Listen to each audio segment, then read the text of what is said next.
오늘 말씀은 고린도후서 12장 1절로 13절 말씀입니다. 여기에는 환상과 가시와 은혜 이런 단어들이 나오고 있어요. 우리가 어제 말씀서부터 약함과 강함, 자랑 문제 이런 것들을 말을 하는 중에 인간이 또는 기독교인이 빠지기 쉬운 또 하나의 자랑 또는 교만의 문제인 이 영적 체험 문제를 다루고 있습니다. 우리 가운데도 영적인 체험, 신비한 체험 이런 것들을 자랑하는 사람들이 주변에 많이 있죠. 그런데 사도 바울도 영적인 체험을 한 거예요. 근데 문제는 뭐냐면 우리와 달리 사도 바울은 내가 영적인 체험을 했다 이렇게 말하고 끝났어요. 그 체험의 내용을 1절 말하지 않습니다. 오히려 4절을 보면 그걸 무익하게 생각해요. 말하지 않겠다는 거죠. 무익하니까. 왜? 6절을 보면 자기를 이 영적 체험을 하고 그 내용을 자세히 말을 하면 사람들이 자기를 지나치게 생각할까 봐. 이 부분에서요. 사도 바울이 얼마나 철저하게 복음적이고 얼마나 철저하게 그리스도 영광 중심인가를 알 수가 있어요. 우리 주변에는 그런 사람들이 없어요. 자기가 조금만 말하자면 우리 주변의 간증자들을 보면 눈꽃만큼 체험한 것을 막 태평양 바다만큼 울거먹어. 과장하고. 그렇게 하면 어떻게 되죠? 사람들이 나를 지나치게 생각하죠. 이게 사도 바울과 우리들의 차이다 그 말이에요. 잘못된 거죠.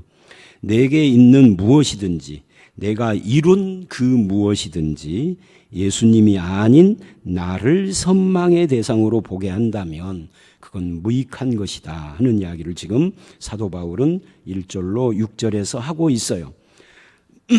그래서 1절을 보시면 무익하나마 그래요.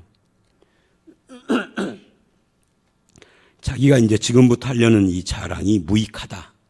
무익한데 부득불 자랑한다. 그게 뭐냐?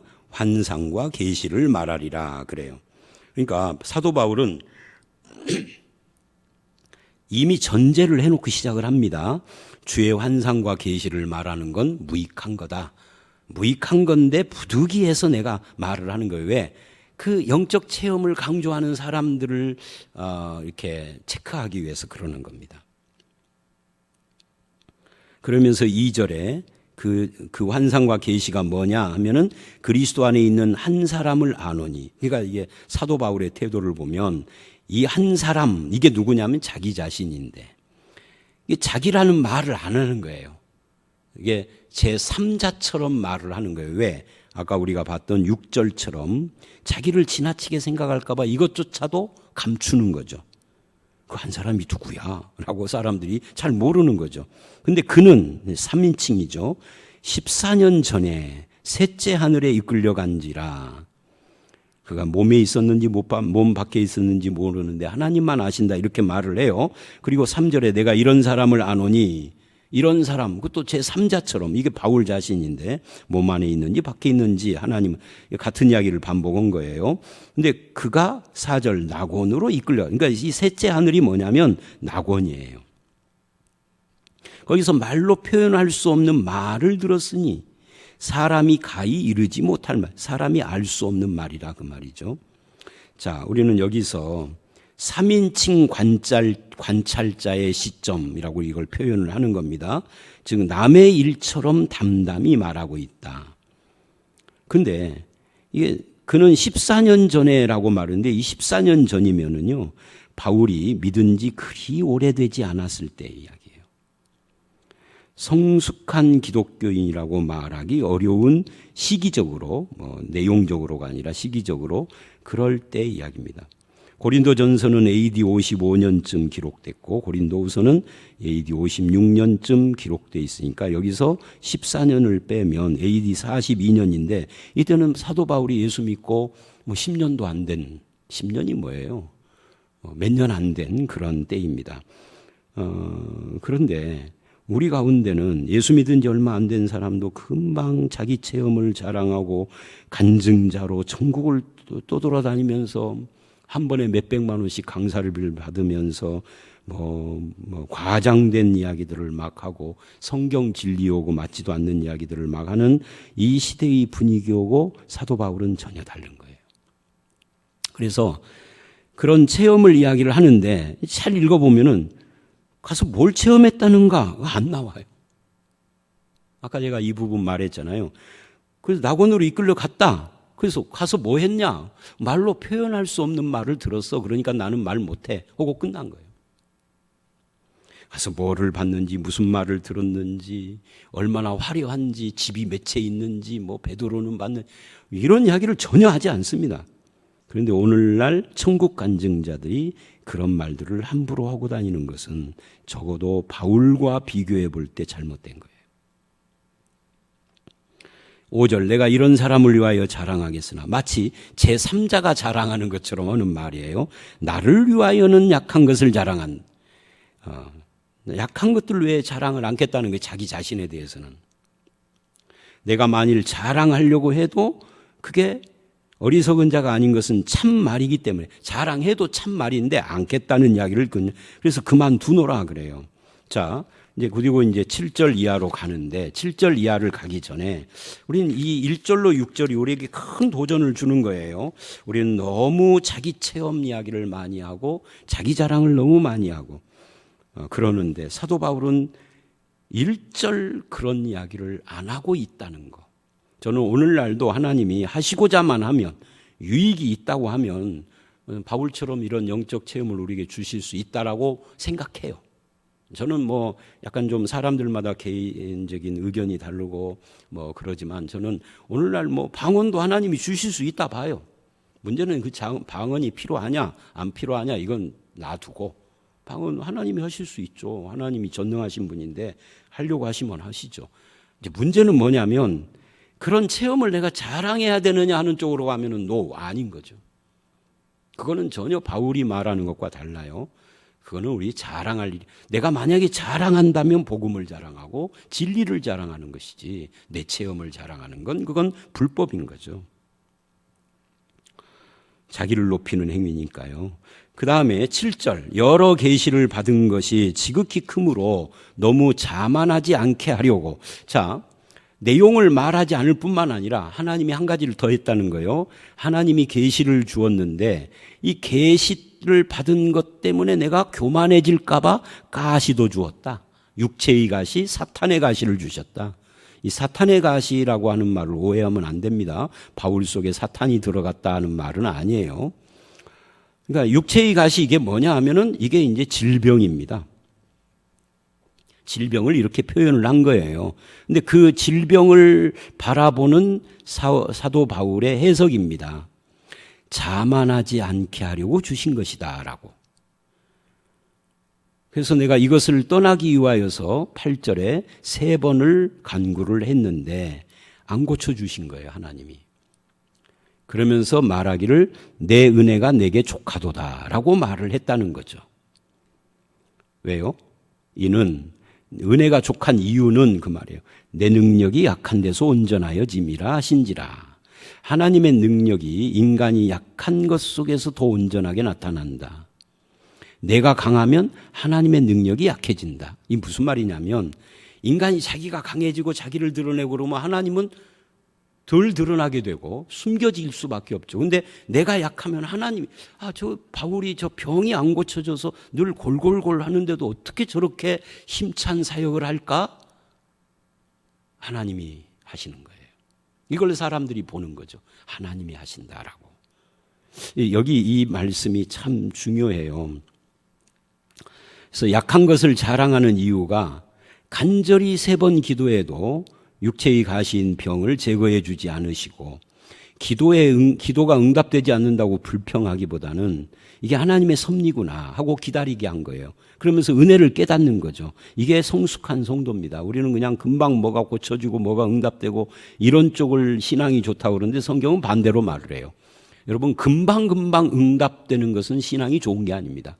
제가 이걸 최근에도 어디서 강의하면서 이야기를 했는데 여러분 생각을 해보세요. 자식이 아빠 돈 하면은 그냥 즉각 돈의 디귿자가 나오자마자 준비했다가 탁 탁 주고 오면 애가 성숙하게 자랄까요? 아니면은 정말 천방지축으로 자랄까요? 후자죠. 그래서 그런 아이들은 인내를 못 배웁니다. 기다릴 줄 모릅니다. 그래서 성숙한 인품을 형성할 수가 없어요. 성숙한 인품은 기다리고 용납하고 참고 견디고 하면서 자라는 거예요. 그래서 가난한 집 아이들이 일찍 철든다는 건 그런 것들이죠. 고생 끝에 그런 것들이 이루어요. 근데 즉시 돈 그러면 돈 주고 뭐가 필요해 그러면 즉시 주고 이렇게 하면 안 돼요. 이게 영적으로도 똑같아요. 하나님도 똑같단 말이죠. 즉각 응답하는 것이 사람들은 부러워하지만 그게 절대 하나님 쪽에서 볼 때는 좋은 것이 아닙니다. 그래서 사도 바울에게도 안 주셨다는 거예요. 고쳐주지 않았어요. 거절했어요. 근데 거절했기 때문에 오히려 뭘 깨달았어요? 은혜를 깨달은 거예요. 하나님의 진정한 능력을 깨달았습니다. 그래서 겸손하고 하나님을 더 의지하게 되고 그렇게 됐다는 거죠. 또 한 가지 이 9절 말씀에서 내가 약할 때 누가 온전해지고 누가 능력 있게 되는 거죠? 우리가 이 구절을 가끔 사람들이 오해하더라고요. 내가 약할 때 내가 능력 있게 되는 거예요. 내가 약할 때 내가 강하게 된다. 이렇게 오해를 해요. 근데 이 본문은 그 이야기가 아니고 내가 약할 때에 거기서 뭐예요? 하나님의 능력이 온전하여진다라고 말한 거예요. 내 은혜가 너에게 족하도다. 왜? 이는 내 능력. 여기서 내는 바울이 아닙니다. 하나님입니다. 하나님의 능력이 네가 약한 그곳에서 온전하여진다라고 하셨다는 거죠.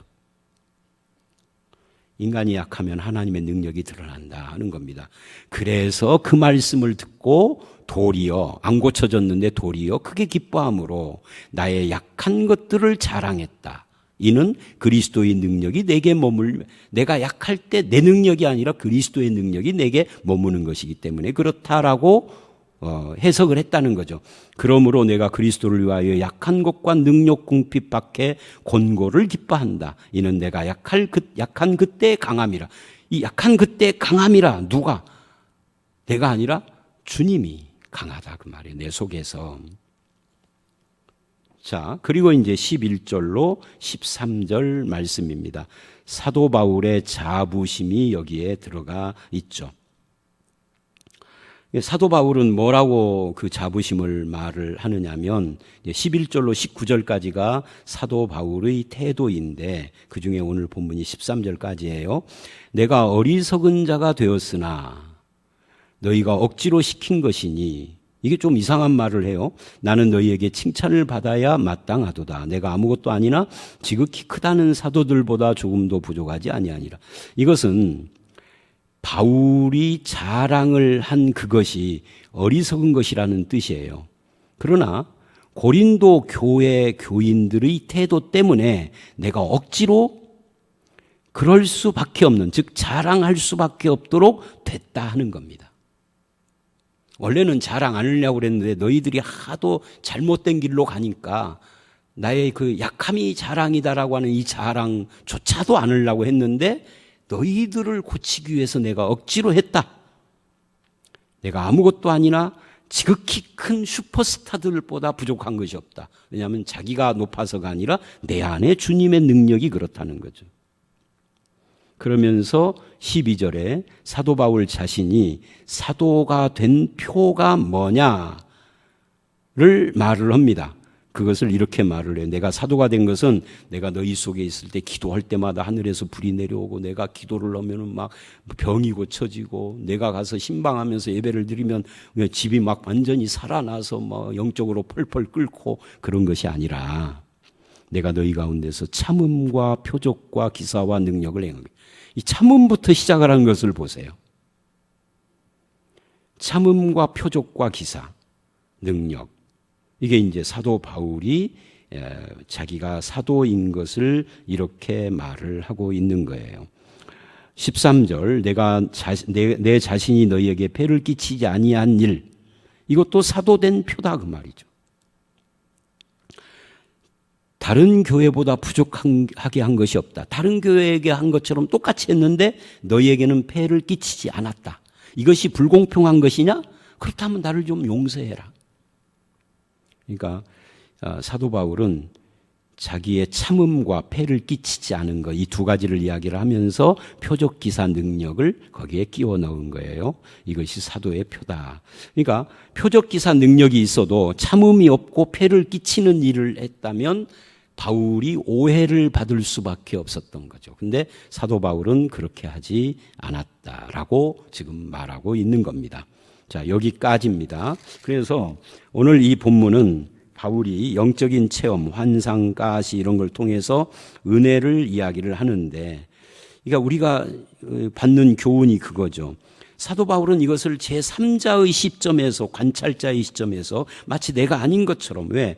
자기를 지나치게 생각하지 않게, 자기 자랑에 빠지고 사람들이 나를 높이지 않게 하려고. 그리고 두 번째는 영적 체험을 했지만 내용을 1절 한마디도 안 하는 것은 그것이 중요한 것이 아니다 하는 것을 우리로 깨닫게 하는 거예요. 더 중요한 것은 내가 체험한 그것이 아니라 그리스도고 그리스도의 영광이고 그리스도의 복음이죠. 그래서 자기는 약한 것만 자랑한다 이렇게 나간 거예요. 근데 그 약한 것이 왜 자랑이냐면 내가 약할 때, 병도 안 고쳐졌을 때, 내 병이 그랬을 때 하나님의 은혜가 더 족하여지고 더 온전해지고 하나님이 내 안에서 더 강하시게 역사하시기 때문이다 라고 말을 한 겁니다. 저와 여러분이 이런 바울의 태도를 본받아서 겸손하고 나를 자랑하는 자가 아니라 그리스도를 드러내는 자가 되고 나의 영적 체험의 내용을 떠드는 자가 아니라 이것을 통하여서 혹시 하나님의 영광이 훼손되지 않을까 해서 오히려 은혜를 구하는 그런 삶을 살아가는 그런 성도들이 되시기를 주의 이름으로 축원합니다. 함께 기도하겠습니다.